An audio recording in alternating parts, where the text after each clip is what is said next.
Hi, Lizette. Yeah, we just were getting ourselves together. It had nothing to do with you. You were fine. So I'm sorry you got in trouble for being early.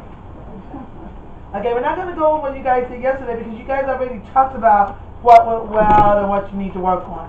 And that's normally something we would talk about during a review of. Oh, okay, you can give this to. Oh, that's the extra. Okay. So I'm going to tell you which one to read. And then you're going to score it after you read it. And we're going to listen to you read it. You're going to read hands-on learning. Number 4. Do I read it out loud? Yes, please. Okay. We are measuring your reading ability. No. Teacher adequately engaged students in materials and learning activities that lead to the learning goals, or that led to the learning goals.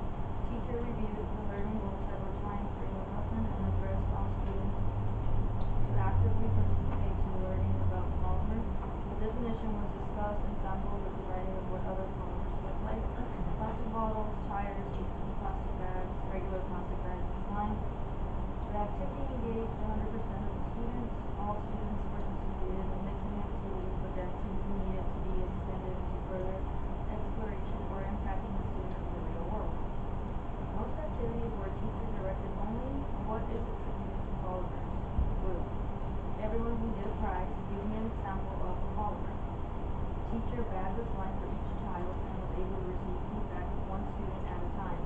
However, students needed to be offered the choice that related to their interests to extend the lesson and meet all the student needs. Take a minute and score. There's a filter right there.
Oh, you got a score?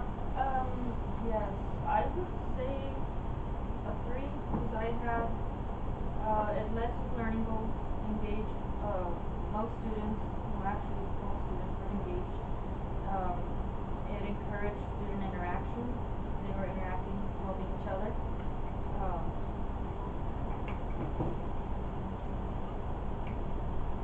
It led to a product. The end product was a slime. They followed directions correctly and they knew what it would be, the outcome, what the outcome would be. I did build background knowledge as well when I gave them the definition and they provided examples to make sure that they Okay. So the good news is, something we didn't go over when we went over the process, is that teachers evaluate themselves every time they're evaluated, and it counts in the score.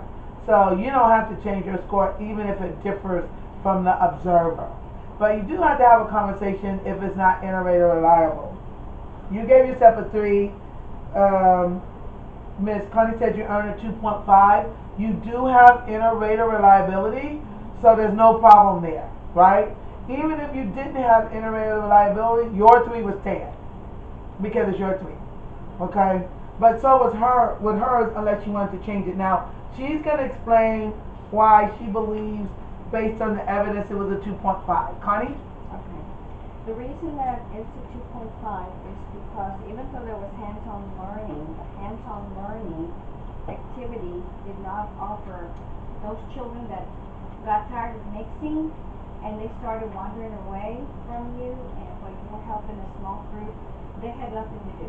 So they started walking towards the back of the room and talking to each other and acting silly, and that's when you brought them back in. So the hands-on activity kind of like didn't flow through the lesson.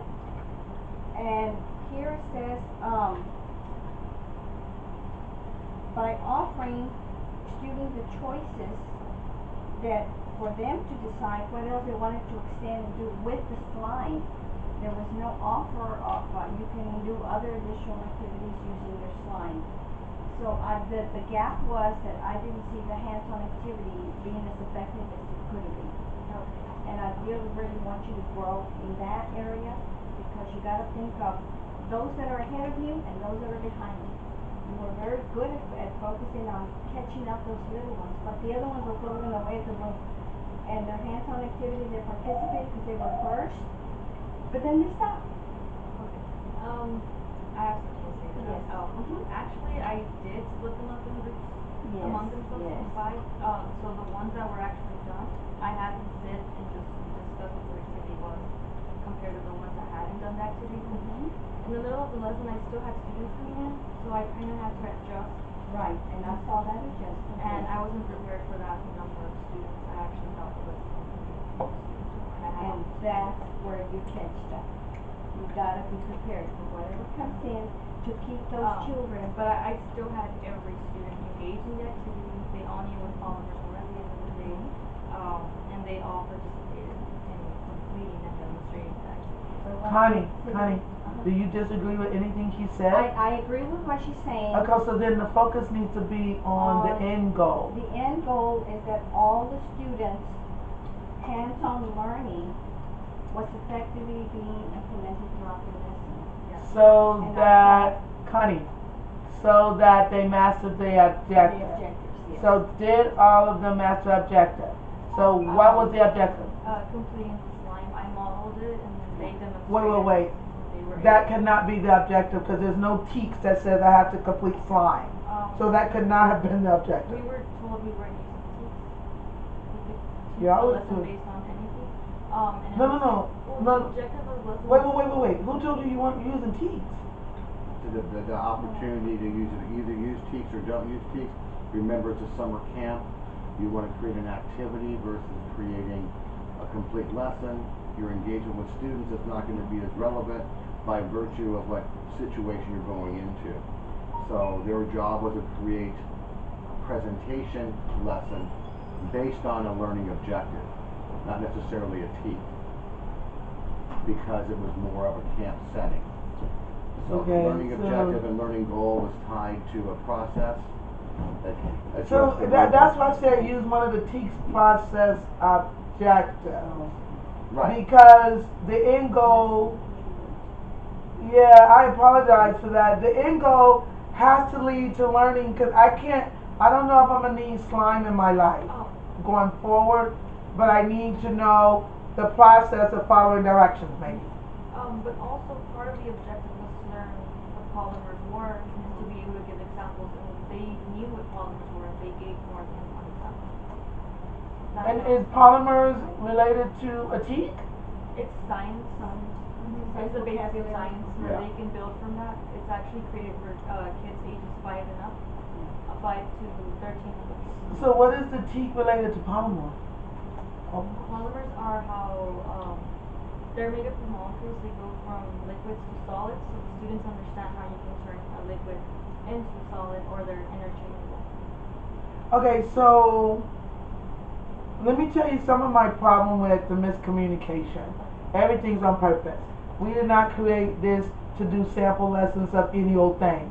When you get into the classroom, you gotta use teaks. End of story. If you're not prepared to do a teaks lesson, then we fail. And so that miscommunication, we're gonna make sure that doesn't happen again. But now you are connecting it to science with the polymers. Messing them up. And so, whatever I needed to know. So she's saying, Connie, that her objective was only to get slime. To do the slime, create the slime. Okay, so you guys weren't on the same page because that shouldn't. And she's saying because it was to only create slime, and they all created slime, then she wins.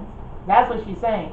No, but to understand the objective. I had handouts too at the beginning that had No, but at the end of the day, could the kids where the kids are supposed to be able to identify what a polymorph Yes, is? that's where the examples come in, where they, use HV bags, breaking. But what's a polymorph? What would they, if I say what's a It's polymorph, rubber, what would they, plastic. what would they say? A polymorph is, Anything that's plastic, rubber.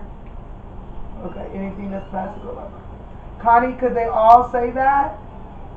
I think so, yeah. Okay. They all did, they all understood the. So then that would mean the learning goal Okay, was achieved. yeah. So in this case, you could ask the observer to change the score, the observer may not, because you guys still have iterator reliability, but you made your case that whatever your objective was, you achieved it and they mastered the learning, Yes. right? Is that what you're saying? Yes. Yeah. Okay, and Connie is not disagreeing with you. No. The big one over Okay, Mike, does that make sense what we just, the conversation we just had? That's perfect. Okay. I think that, you know, the teachers did, I think the communication was clear that these presentations, lessons, needed to be focused on a TEAC orientation.